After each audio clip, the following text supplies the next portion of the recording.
और ये निरंतर लोगों को इसका लाभ प्राप्त होगा, इसमें कोई संदेह नहीं होना चाहिए। एक लंबे समय के लिए हेल्थ इंफ्रास्ट्रक्चर कोरोना के बहाने ही सही प्रदेश के अंदर क्रिएट हुआ है।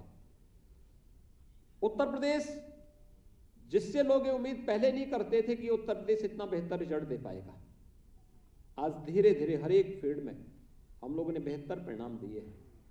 मैं भी देख रहा था यहाँ पे जितने चिकित्सक आए थे, आज 310 चिकित्सक यहाँ पर विशेषज्ञ चिकित्सक हैं। इसमें पीडियाट्रिशियन भी हैं, इसमें गायनेकोलॉजिस्ट भी हैं, इसमें जनरल सर्जन भी हैं, इसमें ऑर्थोपेडिक सर्जन भी हैं, इसमें हर एक फील्ड फिजिशियन भी हैं। यानी पहले गवर्नमेंट हॉस्पिटल में इसकी कल्पना केवल डिस्ट्रिक्ट हॉस्पिटल में एक दो कोई मिल जाए तो उसकी तो वहां तक सीमित थी, लेकिन अब यह भी हम लोग देख रहे हैं कि इस प्रकार की एक सुविधा को राज्य सरकार ने खोला है। और केवल वहीं पर नहीं, अभी तो हम लोग प्रदेश के अंदर मेडिकल एजुकेशन के फील्ड में भी जितना बेहतर प्रयास कर रहे हैं, आप अनुमान कर सकते हैं उत्तर प्रदेश ने मेडिकल एजुकेशन के फील्ड में कितना कार्य किया। 1947 से लेकर 2017 तक, यानी 70 वर्षों में उत्तर प्रदेश के अंदर केवल 12 मेडिकल कॉलेज बने थे, गवर्नमेंट सेक्टर में 12 मेडिकल कॉलेज। और आज 2017 से लेकर के 2021 के बीच में, यानी 4.5 वर्ष में हमारी सरकार, भारत सरकार के सहयोग से 33 नए मेडिकल कॉलेज बना रही है। 33 नए मेडिकल कॉलेजेस वर्तमान में उत्तर प्रदेश में बन रहे हैं। और मैं इस बात के लिए आभार व्यक्त करूंगा प्रधानमंत्री जी का कि आज उत्तर प्रदेश मेडिकल के एक नए हब के रूप में आगे बढ़ा है। ये मेडिकल कॉलेज 2019 में हम लोगों ने 8 मेडिकल कॉलेजेस प्रारंभ किए। वहां पे एमबीबीएस की पढ़ाई प्रारंभ हो चुकी है, उनका एक तीसरा सत्र प्रारंभ हो रहा है।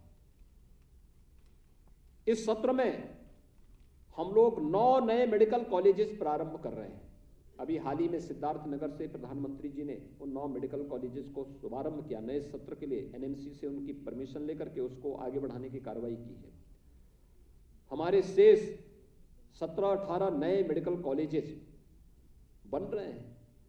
वर्तमान में युद्ध स्तर पर कार्य चल रहा है। हमारा प्रयास है 2022 के सत्र में हम वहां पर एमबीबीएस की प्रवेश की प्रक्रिया को आगे बढ़ाने का कार्य करेंगे।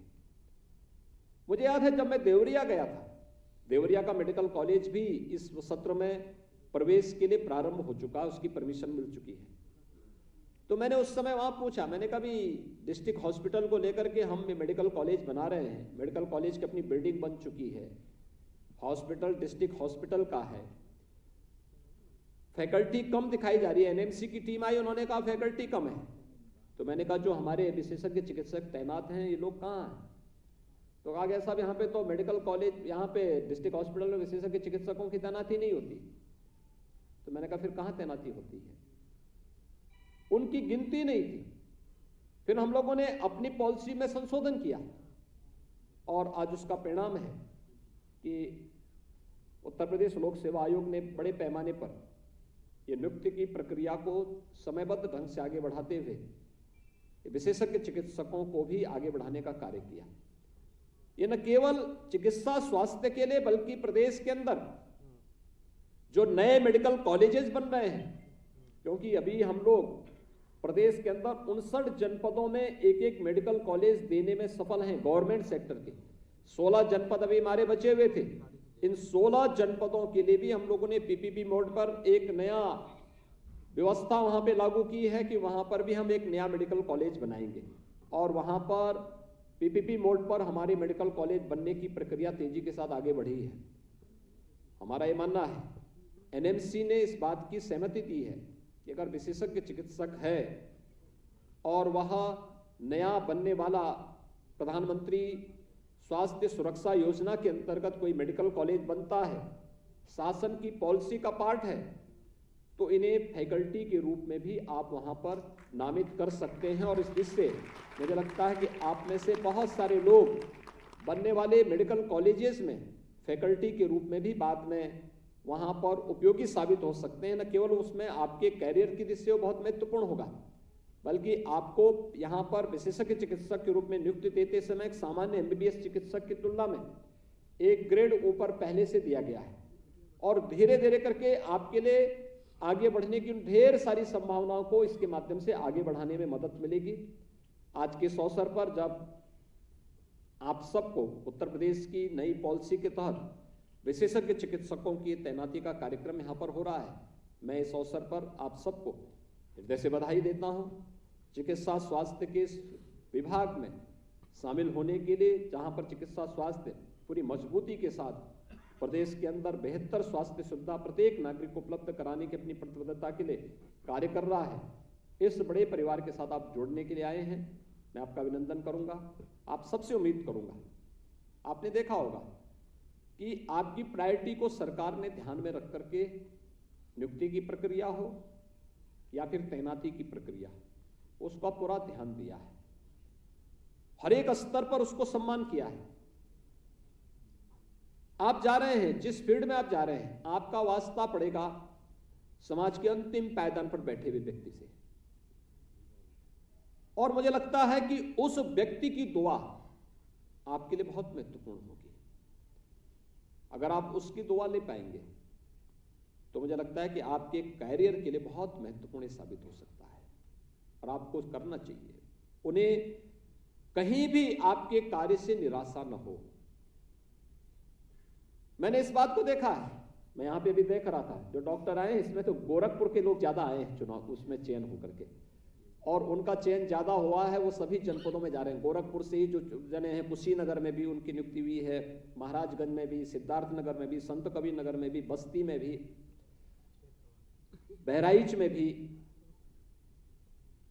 लेकिन हमारा प्रयास होना चाहिए कि हमारी तैनाती जहां हुई है, हम वहां पर किसी भी व्यक्ति को निराश न होने दें।